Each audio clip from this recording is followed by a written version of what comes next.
It's very hard to get inside someone's skin and realise how black everything seems and how hopeless. Particularly if the person seems to be young, on top of everything, full of opportunities, talented, brilliant, and these people kill themselves. I honestly believe that part of the high suicide rate today is caused by people who have very few friends, if practically no friends, and quite often no friends at all. They're so isolated and life becomes desperate for them. So I think friendship is a gift to people that we can offer. We don't have to offer them food and clothing if they already have food and clothing, but what they don't have is friendship. It's essential that we offer friendship. We're finding that the younger men, say aged 18 to 35, are ones that seem to suffer most from social isolation. They don't seem to have the support systems that used to be there, say, a few years ago. Or an older man on the farm going through huge problems, not being able to pay the bills, feeling humiliated and embarrassed and ashamed, and just feeling it's all impossible, but not able to communicate that to anyone.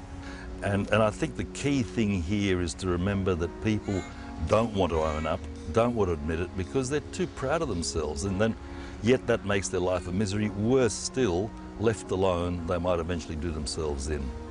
A couple of years ago, I did a tour throughout the whole of the west of Queensland, and in one of the areas where there appears to be a lot of work, they had a lot of suicides happening with young people, and a major part of those suicides were car accidents. They weren't reported as suicides, they were reported as a car accident, but in some cases there were notes found in the vehicles to say that, you know, they can't stand living anymore and they're going to end it. Because hitting a telegraph pole or a tree at 120 kilometres per hour is probably an almost certain way to things to be all over in a hurry. Now that is one of the major problems that we face in the country, and it's possibly caused by social isolation, by the situation that, you know, the country's in drought and that there doesn't appear to be any future for them.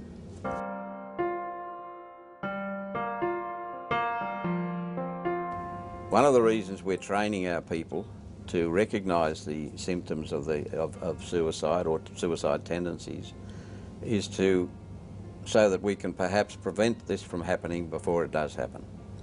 It's something that is very hard to pick, and you see it in families all the time where a family member appears to be normal on the outside, next minute they commit suicide and there was no indication. Or if there were, the people didn't pick up the signs.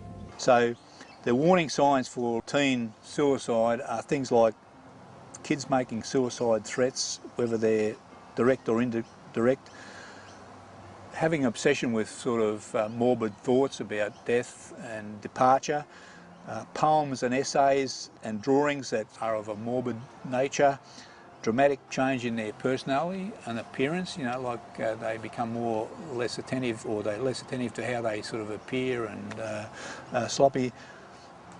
You know, bizarre behaviour, overwhelming sort of descriptions of guilt and shame to sort of people, changed eating habits, you know, sort of not wanting to have meals, missing, sleeping badly, reversal of their day-night stuff, up all night and sleeping all day, or waking up in the early hours of the morning in the classic sort of depressive style, a severe drop off in their performance at school if they're going to school.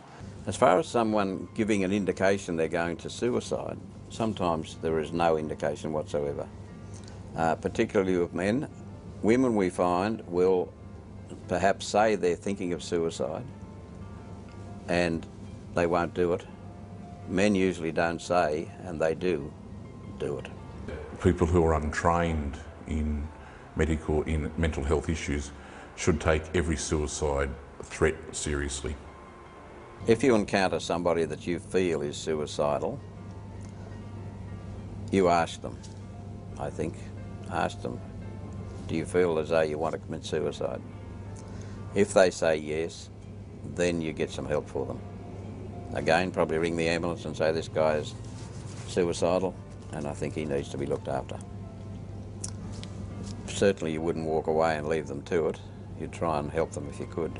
And from what I've been told, usually if you ask them if they're feeling suicidal, they will tell you. It happened to me a couple of months ago. A person who rang me in a panic, who was a stranger, I reluctantly decided to have a cup of coffee with them because I'm busy like everybody else, and advised them to go to the Black Dog Institute for some advice. And I got a call in January from Professor Gordon Parker saying, about 2 or 3 weeks later, saying, I think you just saved somebody's life.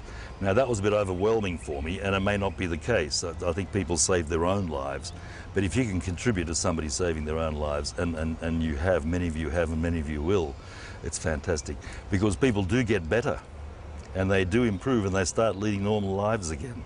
And science is coming through with new medications, new treatments, new forms of therapy to succeed.